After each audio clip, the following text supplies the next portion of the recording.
नमस्कार दोस्तों, आज हम ज्येष्ठ मास में सुनी जाने वाली केले की उत्पत्ति की कथा सुनेंगे। साथ ही बृहस्पति देव की कथा सुनेंगे। तो चलिए शुरू करते हैं। महर्षि दुर्वासा ऋषि का गुस्सा हमेशा नाक पे रहता था। एक दिन जरा सी बात पर उन्होंने अपनी पत्नी नंदिनी को श्राप दे डाला। एक दिन दुर्वासा जी सो रहे थे। उनकी पत्नी ने उन्हें ध्यान का समय याद दिलाने के लिए नींद से जगाना शुरू कर दिया। फिर क्या था, दुर्वासा ऋषि को गहरी नींद लगी थी और बार बार उठाने पर उन्हें क्रोध आ गया और उन्होंने अपनी ही पत्नी को श्राप दे दिया। उन्होंने कहा, जिसने भी मुझे निद्रा से जगाने का दुस्साहस किया है वह जलकर भस्म हो जाए। और उन्होंने बिना देखे ही श्राप दे दिया था। जब आंखें खोली तो देखा उनकी पत्नी भस्म हो चुकी थी। ऋषि को जब पता चला उन्हें अपनी गलती पर पछतावा हुआ और वह बैठे थे, पर उन्हें समझ नहीं आ रहा था कि वह क्या करें। तभी नंदिनी के पिता दुर्वासा ऋषि वहां आ गए और अपनी बेटी नंदिनी को पुकारने लगे। तभी ऋषि ने अपने ससुर को सब बता दिया और कहा, आप मुझे श्राप देकर भस्म कर दें। दुर्वासा ऋषि बोले, आप सभी देवों को अति प्रिय हैं, इसलिए मैं यह गलती नहीं कर सकता। अतः तुम श्राप को वरदान में बदल सकते हो। आपने पिता समान ससुर की बात सुनकर उन्होंने उस राख की डेहरी के पास गए और बोले, हे प्रिय, तुम ऐसा पेड़ बन जाओगी जिसके बिना सारी पूजा अधूरी रहेगी।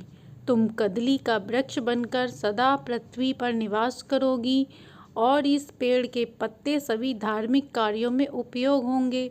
और वह दुर्वासा ऋषि की पत्नी नंदिनी से राख बनी व राख से कदली का पेड़ बन गई।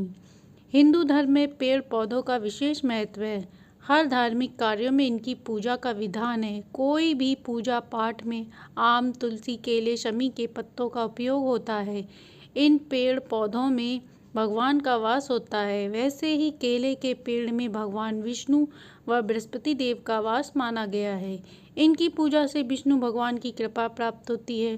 गुरुवार के दिन केले के पेड़ की पूजा का विधान है। चना, गुड़, हल्दी, कुमकुम, मुनक्का, पीले फूल, पीले फल, केले की पूजा की जाती है। इनकी पूजा से भगवान विष्णु के साथ साथ लक्ष्मी माँ की कृपा भी बरसती है। तो आइए बृहस्पति देव की कहानी सुनते हैं। पौराणिक मान्यताओं के अनुसार ब्रह्मा जी के मानस पुत्र महर्षि अंगिरा के तप से अग्नि का तेज कम हो रहा था। एक बार जल में तपस्या कर रहे अग्निदेव ने देखा कि अंगिरा के तपोबल के समान उनकी तपस्या व प्रतिष्ठा छोटी पड़ रही है। इससे अग्निदेव निराश हो गए। अग्निदेव महर्षि अंगिरा के पास गए और कहा, आप प्रथम अग्नि हैं, आपके तेज के समान मेरा तेज कुछ भी नहीं है। अब मुझे कोई अग्नि नहीं करेगा। अग्निदेव की बात सुनकर महर्षि ने उन्हें देवताओं को हवि पहुंचाने का कार्य सौंपा। साथ ही पुत्र के रूप में अग्नि का वरण किया, जिसके बाद अग्निदेव ही बृहस्पति नाम से अंगिरा के घर पुत्र रूप में जन्मे। महर्षि अंगिरा की विशेष महिमा है। मान्यता है कि महर्षि अंगिरा ने ही सबसे पहले अग्नि उत्पन्न की थी। अंगिरा के धन पर राज्य की व्यवस्था पर बहुत काम किया। वेदों की रचना में महर्षि अंगिरा का बड़ा योगदान रहा। अंगिरा ने सृष्टि के बाद आदि काल में वेद ज्ञान को सुनने, समझने व आदि पुरुष ब्रह्मा को समझाने का कार्य किया। भृगु, अत्रि सहित अन्य ऋषियों ने महर्षि अंगिरा से ज्ञान प्राप्त किया। उन्होंने वेदों की रचना के साथ अपने नाम से अंगिरा स्मृति की भी रचना की। महर्षि अंगिरा की पत्नी दक्ष प्रजापति की पुत्री स्मृति थी, जिनमें इनका वंश आगे बढ़ा।